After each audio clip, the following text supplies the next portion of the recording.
Each element in the logo represents a different part of Oklahoma's history: earth, sky, water, agriculture, and forestry. The white star in the middle represents America, and the chevrons represent military. Courtney and Jesse, the first game to ever been played in this brand new stadium has been postponed indefinitely. But this doesn't mean that players aren't getting ready for the very first pitch.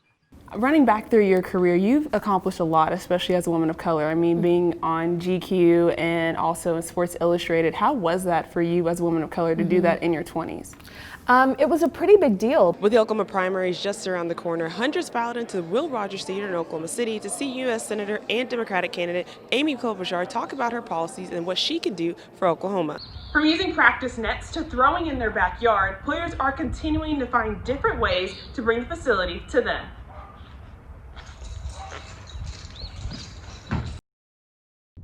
OSU has canceled all spring break programs going to countries the CDC has labeled level 3, including Italy and China, causing students like sophomore marketing major Lexi Vanderwert, who was planning to go to Italy, to miss out on a trip she's been looking forward to.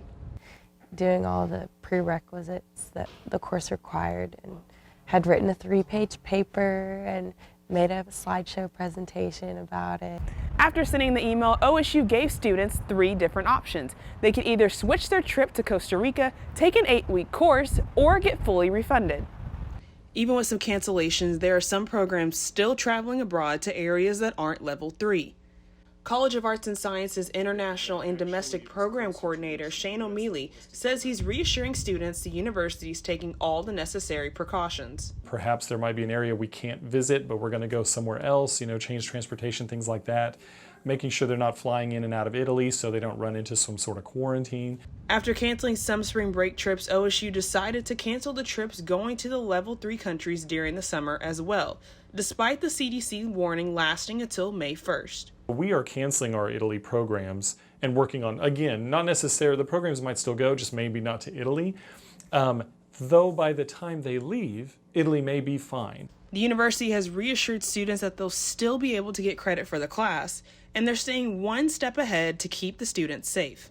For the O State Report, I'm Robyn Hearn.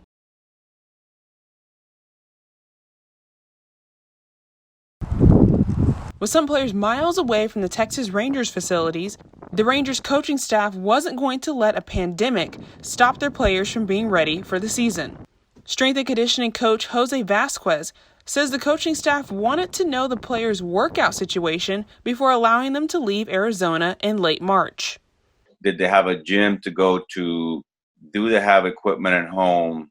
Can they throw outside? Vasquez made sure each player left with equipment and workout plans to use at home. The type of workouts that they were doing inside have changed because now the equipment outside is not the same as equipment inside.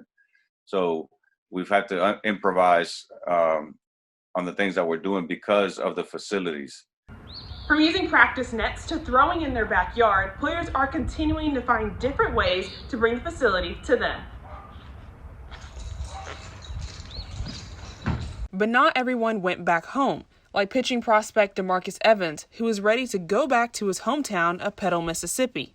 But that changed after the Rangers pitching coach felt it would be best if Evans stayed in Arizona to have access to the facility. We thought baseball was going to start back in 2 weeks or a week after that. And it was like when they come back, they might expand rosters to where they can have a lot more pitchers on it. Even with the season in limbo, the coaching staff is prepared for when they can finally play in their new ballpark. We have weekly meetings as a staff, and we talk about the different scenarios, whether we start next week or whether we start 3 months from now. For the O State Report, I'm Robyn Hearn. On February 12th, the state of Oklahoma unveiled a new brand and tagline. Imagine that. The goal for the new brand is to bring more tourists and businesses.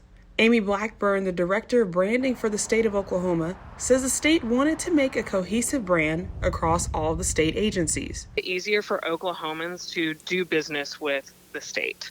If you think about it, there's, Department of Public Safety, Transportation, the Tax Commission.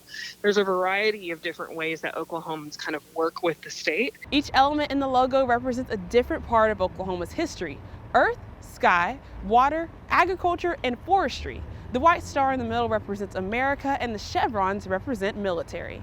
After the release, the state started to receive backlash because some felt the brand wasn't accurately representing Oklahoma's indigenous history. Northwest State University graphic design student and Oklahoma native Robyn Hearn decided to create a brand he felt represented the state. I'm Cherokee and Choctaw, and so I was inspired by that, and to include all the other 39 tribes in the state as well, but it mainly was also from a graphic design standpoint. I just wanted to show that even though a design can be complex, it's going to get people talking. After posting his design on social media, Hearn received over 300 comments and over 2,000 shares on Facebook. He's continuing to make new designs from the feedback he is receiving from the public. Working with the Patent Office of the United States to make sure that those designs the public has helped me with into the public domain. To see more of Hearn's designs and follow his journey, check out his design page, Call Me Ruby, on Facebook. For the O State Report,